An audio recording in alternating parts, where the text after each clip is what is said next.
Graças te damos pelo teu amor, pela tua bondade, que tem nos cercado todos os dias das nossas vidas.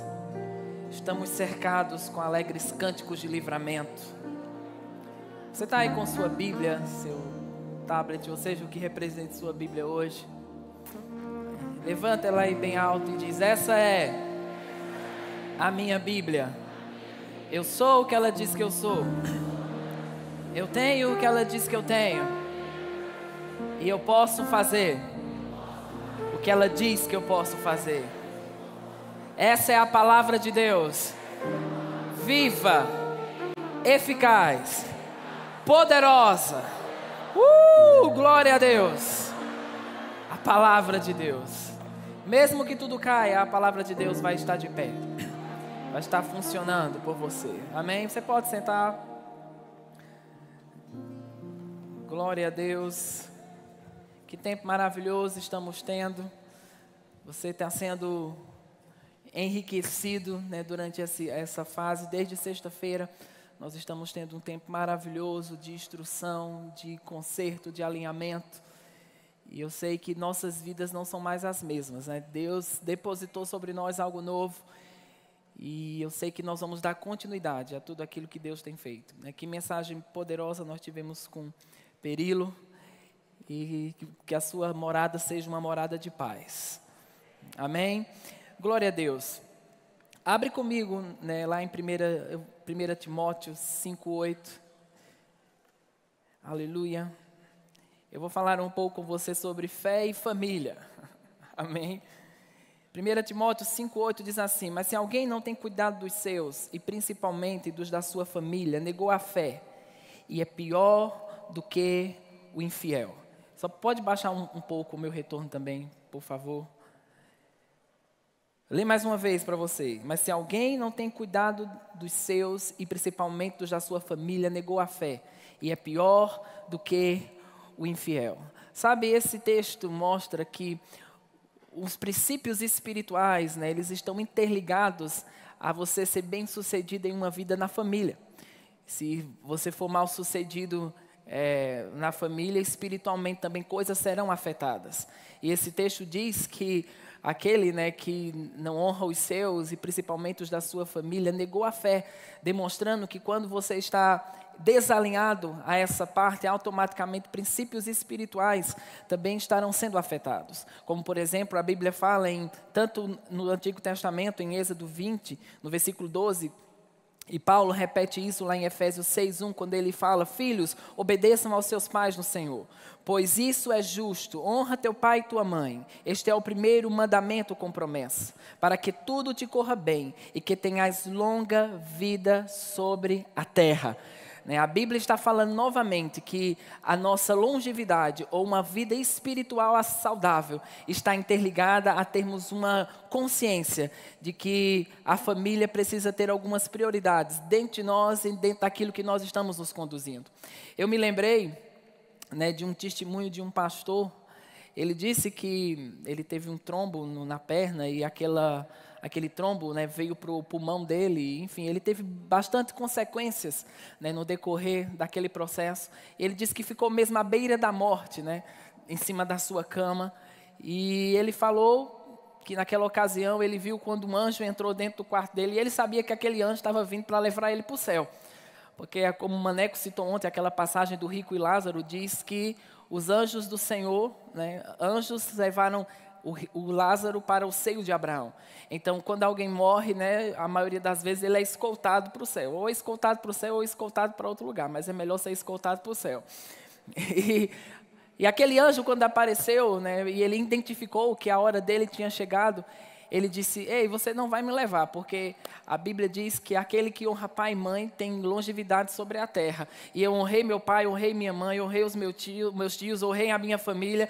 Então eu não aceito ir agora, porque eu quero receber aquilo que a Bíblia diz a respeito dessa condição. E ele disse que aquele anjo, né, sorriu para ele, partiu, e ele ficou instantaneamente curado na mesma hora também. Demonstrando que quando você honra princípios daquilo que a Bíblia estabelece com respeito às bases familiares, você vai fluir bem espiritualmente. Quando as coisas não estão bem nas bases familiares, muitas outras áreas serão danificadas e elas serão afetadas em sua vida. Claro que família, né, principalmente se tratando de uma coisa espiritual, vai além de laços sanguíneos, vai além. A Bíblia lida com a família de uma forma espiritual desde o Antigo Testamento. Por exemplo, quando um pai, né, de uma família no Antigo Testamento estava próximo a partir, ele transmitia o que estava sobre ele, sobre o primogênito. E o primogênito tinha a incumbência, não somente de dar continuidade ao que estava sobre o pai, mas também dar continuidade às finanças, e ele seria o chefe daquela família. Então a Bíblia sempre trata isso como algo espiritual. Existe algo que era transmitido de uma geração para outra geração. Eu quero que você abra comigo, lá em Gênesis 5, Gênesis capítulo 5, versículo 21. Gênesis 5, 21. Diz assim: aos 65 anos, Enoque gerou Matusalém. Depois que gerou Matusalém, Enoque andou com Deus 300 anos e gerou outros filhos e filhas. Viveu ao todo 365 anos. Enoque andou com Deus e já não foi encontrado, pois Deus o havia arrebatado. Aos 187 anos, Matusalém gerou Lameque. Depois que gerou Lameque, Matusalém viveu 782 anos e gerou outros filhos e filhas. Viveu ao todo 969 anos e morreu. Ainda bem, né? Esse cara um dia tinha que morrer, 969 anos. Aos 182 anos, Lameque gerou um filho, deu-lhe o nome de Noé. E disse: ele nos livrará, nos aliviará do nosso trabalho e do sofrimento de nossas mãos, causados pela terra que o Senhor amaldiçoou. Então aqui você vê algo que é transmitido, né, de uma geração para outra geração. Às vezes essas genealogias são citadas na Bíblia. Eu particularmente, né, quando comecei a ler a minha primeira Bíblia, eu costumava pular as genealogias. Eu não achava tão empolgante ler sobre elas. Mas quando você começa a entender os princípios espirituais que existem do que é transmitido de uma geração para outra geração, você entende que Deus não botou isso na Bíblia por uma coincidência, né? Existe algo que está sendo transmitido e existe algo da parte de Deus a ser considerado, se há um registro bíblico sobre o que é transmitido de uma geração para uma outra geração. E a Bíblia diz, né, que Matusalém gerou Lameque. Aliás, e a Bíblia fala que, Matusalém gerou Enoque, e Enoque gerou Lameque, né, e Matusalém significa quando este se for, então virá o fim. E Enoque gerou Lameque, e Lameque, um dos significados do seu nome é tempo de crise, né? Isso não é um nome bom para você pôr no seu filho. E o nome de Noé significa, um dos significados é aquele a quem Deus concede habilidade em tempo de crise.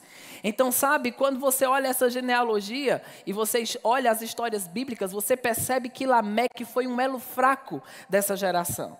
Mas aquilo não impediu que o que tinha sido transmitido sobre Noé fosse danificado.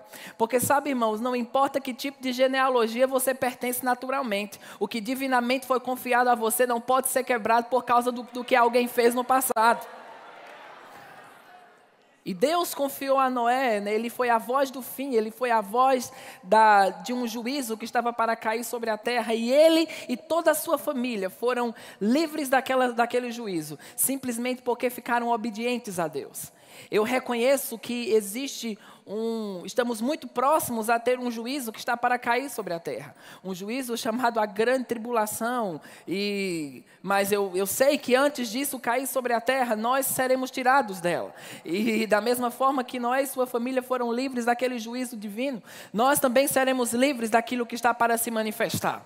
Nós seremos livres da ira vindoura. Então, eu sei que por mais que as coisas não tenham dado certo no que passou, existe um fluir divino para dar certo a partir do ponto em que você se encontra agora. Talvez você diga: não, meu bisavô morreu de câncer, meu tataravô morreu de câncer. É algo que tem da família, né? É algo hereditário. Mas eu te digo, você quebrou essa forma. Quando você nasceu de novo, algo espiritual começou a entrar em operação. E você agora não está mais conectado a um DNA de algo natural. Você está conectado a um DNA divino. Você agora faz parte da família de Deus. E eu acredito que nós estamos vivendo em um tempo de uma restauração de muitos valores que foram confiados às gerações passadas. Você percebe que na Bíblia, todas as vezes que o povo de Israel se distanciava das alianças ou daquilo que Deus falava com eles, sempre eles eram aprisionados pelo inimigo. Mas Deus, de alguma forma, sempre levantava uma voz. E Deus, quando se apresentava a uma nova geração, Ele sempre se apresentava como Deus de aliança. Ele sempre se apresentava como Deus de Abraão, Isaque e Jacó. Assim foi quando Ele falou com Moisés. O povo de Israel estava 400 anos escravizados pelo Egito. Mas antes de chegar na história de Moisés, o livro de Êxodo diz que o novo rei do Egito que havia se levantado não ouviu falar de José. Sabe que uma geração pode não transmitir para outra valores espirituais que vão fazer que a próxima seja penalizada porque nós não fomos responsáveis em sermos guardiões do que nos foi confiado. Então é necessário que nós sejamos guardiões do que divinamente foi confiado a nós. Irmãos, nós não vamos perder os princípios bíblicos, nós não vamos permitir que o mundo ou o que está fluindo aí fora venha a engolir o que divinamente nos foi confiado. Nos foi confiado como igreja, nos foi confiado como povo de Deus. Você está aqui? Aquilo que a Bíblia diz em Gênesis 26, quando fala que Isaque, ele reabriu os poços de Abraão, seu pai.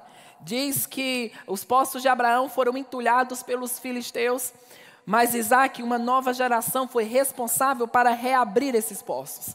Eu creio que existe um povo e uma nova geração que está reabrindo poços que foram danificados. Estamos reabrindo os poços de integridade, estamos reabrindo os poços de cura, estamos reabrindo os poços de avivamento. Eu vou ler para você alguns textos que falam sobre gerações, e você pode tomar nota deles. Em Salmos 14:5 diz: achar-se-ão ali em grande pavor, porque Deus está na geração dos justos. Salmos 45:17 diz: farei lembrar do teu nome de geração em geração, pelo que os povos te louvarão eternamente. Salmos 79:13 diz: assim nós, teu povo, ovelhas de teu pasto, te louvaremos eternamente, de geração em geração, publicaremos os teus louvores. Em Salmos 90, no versículo 1 diz: o Senhor, tu tens sido o nosso refúgio, de geração em geração. Os Salmos 100, versículo 5 diz: porque o Senhor é bom, e a sua benignidade dura para sempre, e a sua fidelidade estende-se de geração em geração. No Salmo 145:4 diz: uma geração contará a outra geração a grandiosidade dos teus feitos, eles anunciarão os teus atos poderosos. Amém? Então Deus é um Deus de gerações. Deus é um Deus que tem interesse que uma geração mantenha tão vivo algo que foi confiado a ela, a ponto daquilo ser transmitido para a próxima e haver uma continuidade. Pode ser que você não teve um legado bem sucedido. Pode ser que você não teve uma família, o qual você não se orgulhe, naturalmente falando, de dar continuidade, porque você talvez não foi criado debaixo dos princípios espirituais. Mas sabe, irmãos, a Bíblia diz que a luz brilha nas trevas e as trevas não a derrotaram. Isso quer dizer que as trevas não têm a capacidade de ter a luz sobre o seu domínio. Então não importa se você é a única luz na sua família, a única luz na sua casa, o poder de Deus sempre vai superar o poder do diabo. E não importa o que foi construído ou o que foi estabelecido, Deus sempre é poderoso para restaurar. Deus sempre é poderoso para levantar. A decisão de um único indivíduo na família pode afetar não somente a sua parentela, mas afeta todos que estão após ele. Davi, por exemplo, ele foi foi levar almoço para os irmãos e viu toda aquela questão de Golias e disse: o que é que ganha para matar o grandão? E o rei disse, primeiro, quem matar Golias fica rico. Segundo, quem matar Golias vai casar com a filha do rei, ou seja, ele vai ter sangue real e toda a sua família teria sangue real. E uma outra coisa, quem matar Golias, nem ele vai pagar mais impostos, nem a sua família, nem os seus parentes, nem vão pagar mais impostos e nem vão precisar mais ir para o exército. O galardão da fé não somente abençoou Davi, mas abençoou os que estavam vivos e abençoou aqueles que iam vir após ele. Eu quero dizer uma coisa, a tua decisão de andar com Deus e de viver para Ele vai abrir um tempo na sua casa e na sua família. E não importa até que ponto as coisas não funcionaram agora, existe um legado e uma abertura divina que está se estendendo sobre os seus. E coisas serão mudadas a partir de um passo de obediência que você vai dar para o Senhor. Aleluia! E você perceberá o fluir divino em tudo aquilo que você estiver fazendo. Amém? Algo que é muito mais real do que uma família natural. Quando eu falo natural, eu falo em termos de genética, DNA, tipo sanguíneo, né? Você ser filho de José, ser filho de Maria. Quando nós nascemos de novo, nós entramos em uma família espiritual. Porque espiritualmente, você crendo ou não, você já pertencia a uma família. E não era uma família muito gente boa. Mas quando você nasceu de novo, você foi desligado do império das trevas e conectado ao reino do Filho do seu amor. Quando eu pensava sobre essa oportunidade, como igreja local, como corpo local, nós somos uma família, né? Tantas igrejas representadas aqui. E nós devemos ser uma família dentro da família. A Bíblia diz em Gálatas 6:10, portanto, enquanto temos oportunidade, façamos o bem a todos, especialmente ao da família da fé. Em Efésios 2:19 diz assim, já não sois estrangeiros e peregrinos, mas co-cidadão dos santos, e sois da família de Deus. Diz comigo, eu sou da família de Deus. Irmãos, quando a gente toma consciência de que somos a família de Deus, nenhuma carência vai prevalecer dentro de você. Quando você tem consciência que há um céu a seu favor, nenhum tipo de angústia vai predominar sobre sua vida. O sentimento de vítima vai sair e você vai ter a consciência, eu sou filho de Deus. Eu não estou abandonado, eu não estou sozinho, eu não fui lançado no mundo como batata à própria sorte. Não, a Bíblia diz que mesmo que o seu pai e sua mãe te abandonem, o próprio Deus iria te acolher. O que isso quer me dizer é que a família de Deus, ela deve ter uma consciência em nós tão forte, que mesmo que alguém tão de perto possa estar avesso a você. Infelizmente isso acontece, não deveria acontecer de o pai, mãe abandonar ou jogar o filho no lixo, mas isso acontece. E talvez uma pessoa, quando não tem um encontro com o amor de Deus, ele cresce cheio de traumas, cheio de deficiências, mas quando ele encontra Deus, ele encontra um lugar onde nenhum tipo de tempestade ou passado tem um poder sobre ele. Eu me lembrei, né, do testemunho do pastor Zé Roberto, né, a Vitória e Jonatas, a filha do pastor Zé Roberto e o genro dele, estão morando em Campina Grande esse ano, estão aqui hoje, ela está grávida, vai ser paraibano o menino agora, ou menina, é menina. E no testemunho que ele traz, né, o pastor Zé Roberto, ele cresceu em um orfanato e ele conta, né, que quando em todo aquele processo que ele estava vivendo, ele disse que uma vez falou com Deus e disse, Senhor, parece que eu nasci para sofrer. Né? Onde você estava quando eu fui abandonado? Onde você estava quando eu estava sofrendo tudo aquilo?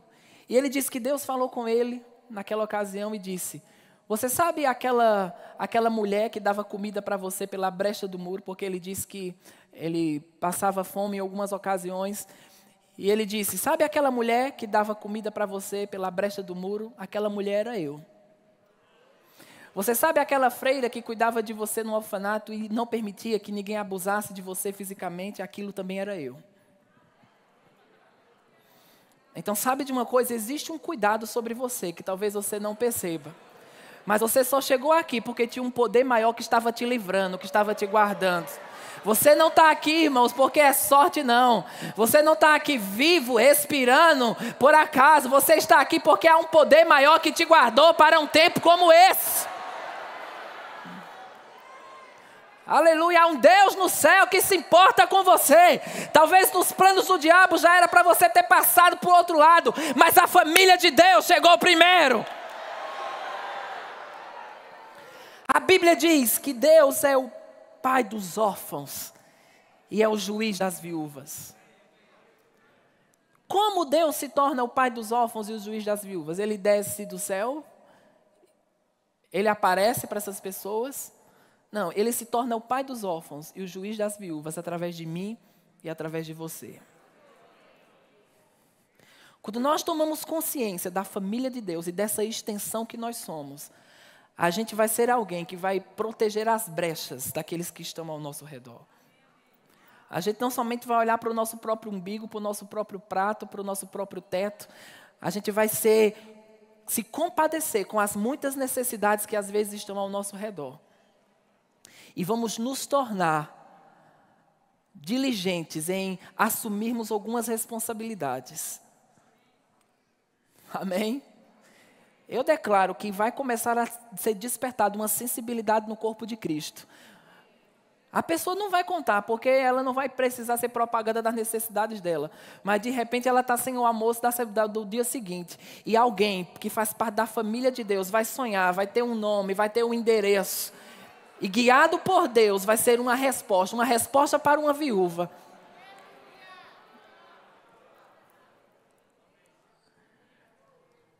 E nós, como aqueles que somos a casa de Deus, a porta dos céus, vamos ser um exemplo para que possamos promover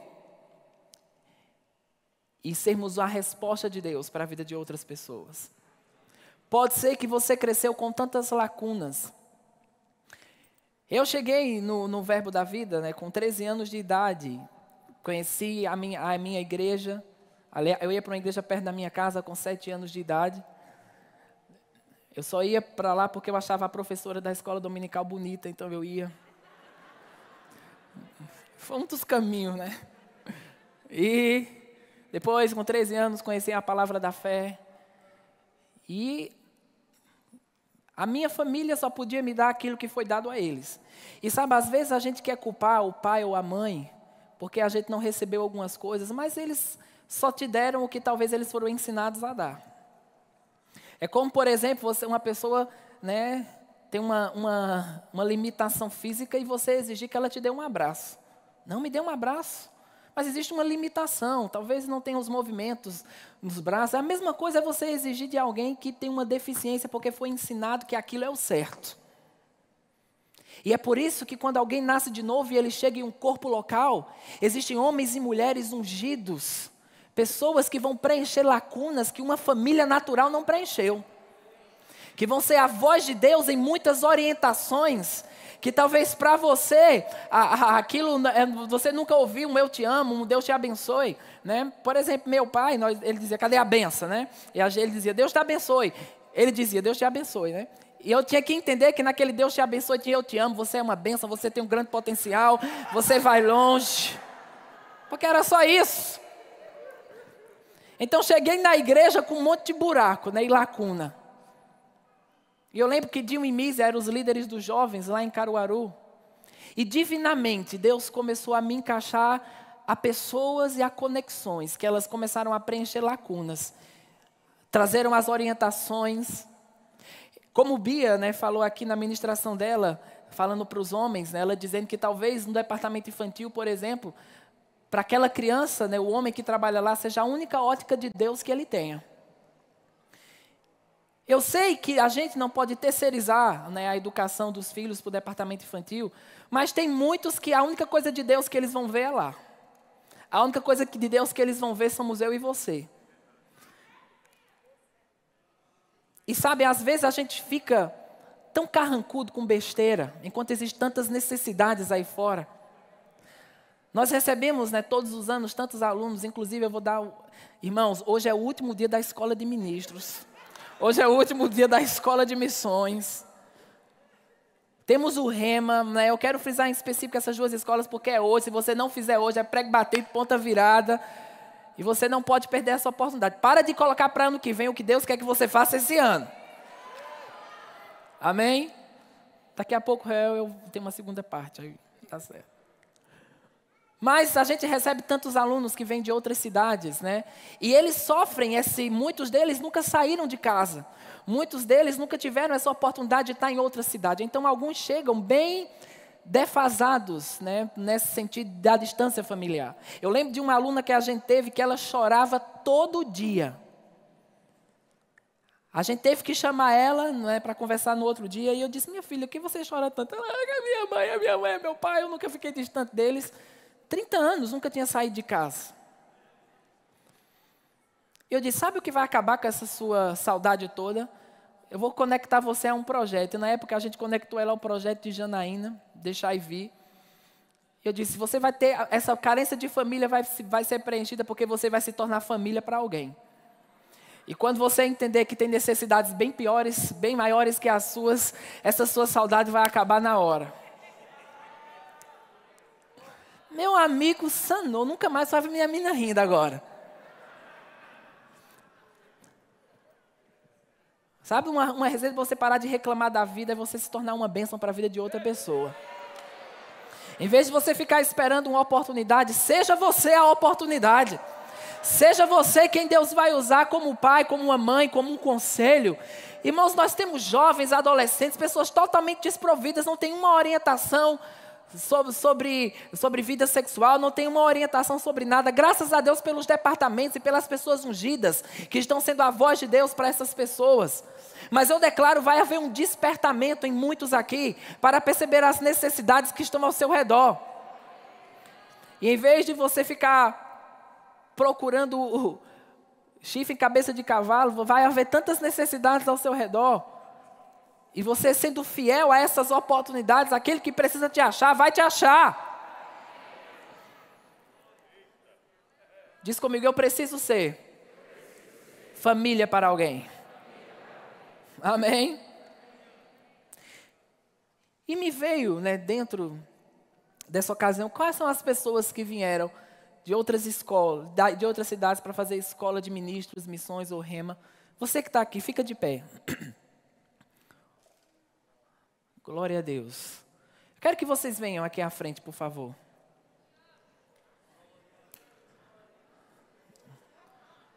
Glória a Deus.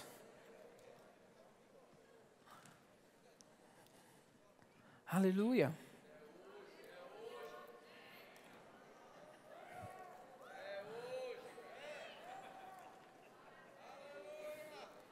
Graças a Deus.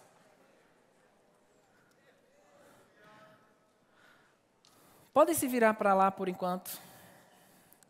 Mas essas pessoas vieram, né, muitos deles deixaram casa, família, emprego, uma vida fundamentada para obedecer a Deus.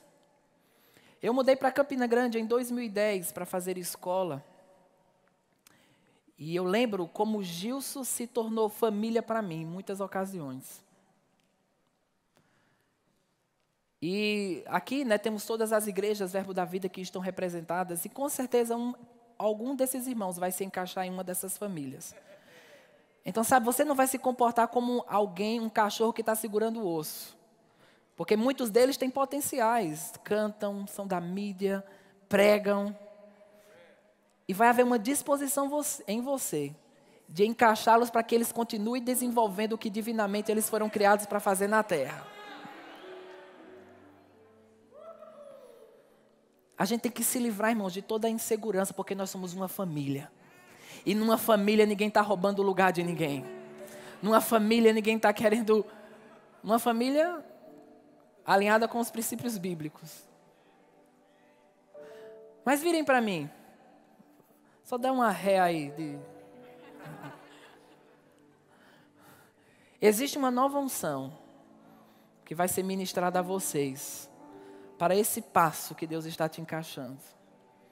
E nessa nova unção vai ter suprimento, vai ter graça. Eu sinto alguns de vocês com aquele tipo de solidão que o diabo está querendo ganhar vantagem sobre isso, mas nós vamos estancar isso hoje. E você vai sair daqui consciente, eu estou numa nova fase. Eu lembro que a primeira vez que eu saí de casa, eu fui morar em Recife. Meu amigo, o apartamento que eu entrei, eu quis pedir socorro, né? Que parecia não sabia onde era a cozinha, onde era a sala. E talvez essa é uma fase onde pode parecer que você está só, porque tempos de transição a gente vai descobrir um tipo de conexão com Deus diferenciado. E vocês vão ter que perceber nessa nova fase quem vai estar perto e quem não tem que estar perto. Mas há uma nova unção que vai ser depositada. Eu queria chamar as pessoas que estão aqui para, de uma forma rápida e objetiva, nós liberarmos sobre eles uma nova unção. O pastor Tiago, o Maneco, Andrezinho, Rubens, Perilo, Stephanie, Miriam, Douglas, os pastores que estão aqui, Marcos. Por favor, vamos liberar uma nova unção. Xênia, vocês, Bisoco, Camila. E uma nova unção vai entrar em operação. E coisas vão ser diferentes. Amém? Aleluia. Vamos lá, rápido e objetivo. Obrigado, Senhor, por uma nova unção. Entrando nele agora. Oh, uma nova unção. Rocha kabatamaha. Rebacante shibo rondo nosso. Oh, uma nova unção agora entrando nela para essa nova fase. Uma nova unção entrando nela para essa nova fase. Agora, uma nova unção entrando nela para essa nova fase. Uma nova unção. Nova unção entrando nela agora. Abracashira barraço. Rico, condom, roxere. À medida que você receber, você já pode ir voltando para o seu lugar. Entrou em você. Entrou em você. Entrou em você. Entrou em você. A nova unção. A nova unção. A nova unção. Rabacachete, nova unção. Rabacachete, nova. Nova unção confiada a eles. Em nome de Jesus. Em nome de Jesus.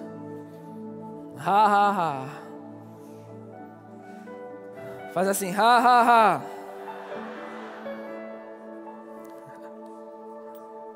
Nova unção.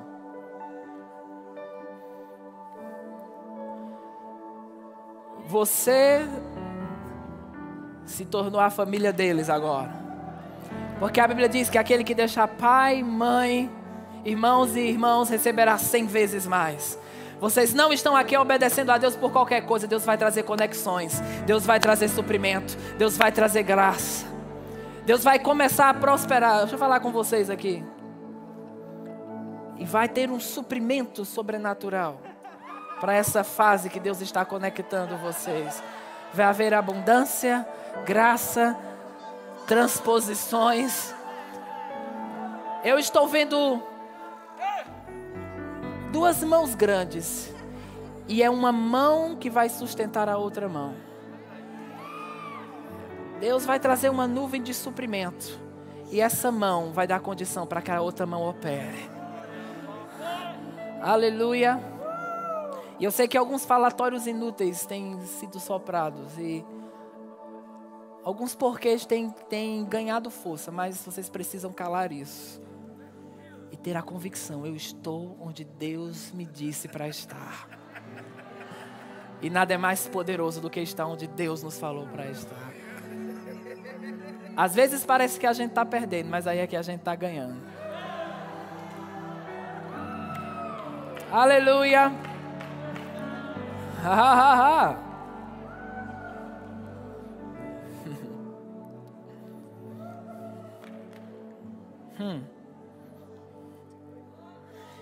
Sabe, nós estamos em tempos difíceis sobre a terra.